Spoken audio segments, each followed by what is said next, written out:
প্রিয় ভিউয়ার্স, এই মুহূর্তে আমি রয়েছি বাংলাদেশের সবচাইতে বৃহত্তম মুসলিম ধর্মাবলম্বীদের পবিত্র ঈদগাহ মাঠ। এটা হচ্ছে কিশোরগঞ্জ জেলায় অবস্থিত শোলাকিয়া ঈদগাহ মাঠ। তো আজকে আমরা আসলাম এখানে আমাদের ফুলবাড়িয়া বাজার বণিক সমিতির উদ্যোগে বার্ষিক বনভোজন উপলক্ষে কিশোরগঞ্জ পাগলা মসজিদ। তো ওখানে এসে আমরা এই ঈদগাহ মাঠটি ঘুরে দেখলাম। এই মাঠ সম্পর্কে আপনারা হয়তো অনেকেই জেনেছেন বা এখানে অনেকে এসেছেন। আমরা প্রতি বছরই দেখি যে মুসলমান ভাইদের যে সবচেয়ে বড় উৎসব ঈদ, তো রোজার ঈদ বা বরকি ঈদ বলি, কোরবানি ঈদ। তো সেই ঈদের নামাজ কিন্তু এই মাঠেই হয়ে থাকে। আমরা কিন্তু এর আগে মিডিয়ার মাধ্যমে দেখেছি বা দেখতে পাই। তো আজকে আসলাম এখানে দেখার জন্য, বিশাল বড় একটি মাঠ।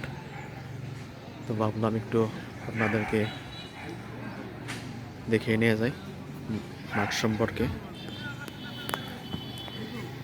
বিশাল বড় একটি এরিয়া আসলে, এপাশ থেকে ওপাশ অনেকটা সময় লাগে। তো আমি এই মুহূর্তে রয়েছি মাঠটির প্রায় মাঝ সেন্টারে, মাঝ পথে।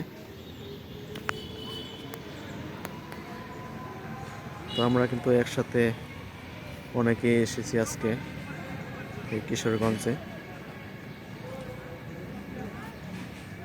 তো অনেক কিছু ঘুরে দেখলাম আসলে কিশোরগঞ্জ জেলায়।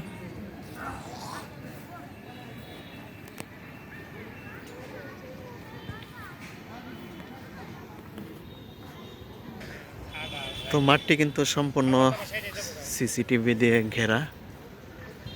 এ দেখতে পাচ্ছেন এরকম একটি প্লেয়ারের মাধ্যমে সিসিটিভি দিয়ে রেখেছে এখানে। তো এরকম কিন্তু পুরো মাঠটি জুড়ে আমরা দেখতে পাচ্ছি 9টা এরকম পিলার রয়েছে, যার মাধ্যমে কিন্তু সবগুলোতে সিসিটিভি বসে রেখেছে মাঠের নিরাপত্তা হিসাবে। কি করবেন? তো এই দেখতে পাচ্ছেন এটা হচ্ছে শোলাকিয়া ঈদগাহ মাঠ। আজকে আসলাম।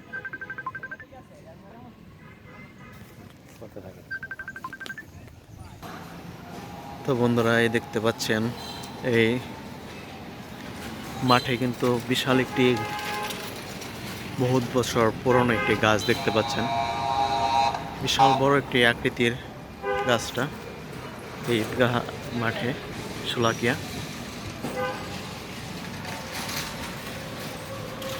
আসলে এটা সম্পর্কে আমার জানা নেই, যদি কারো কাছ থেকে শুনতে পারতাম এই গাছ সম্বন্ধে, কত বছর আগে এই গাছটি হয়েছে। তো আমরা কিন্তু এখন গাছটি দেখলাম।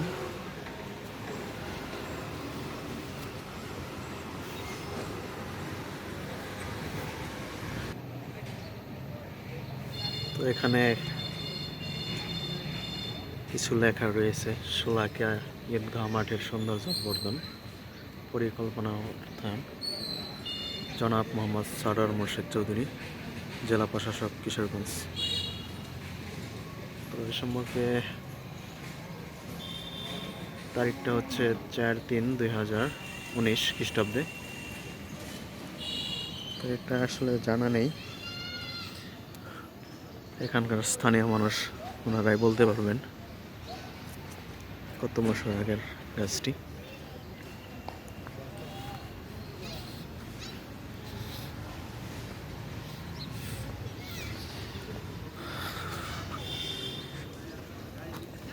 তো বন্ধুরা, ভালো থাকেন সবাই।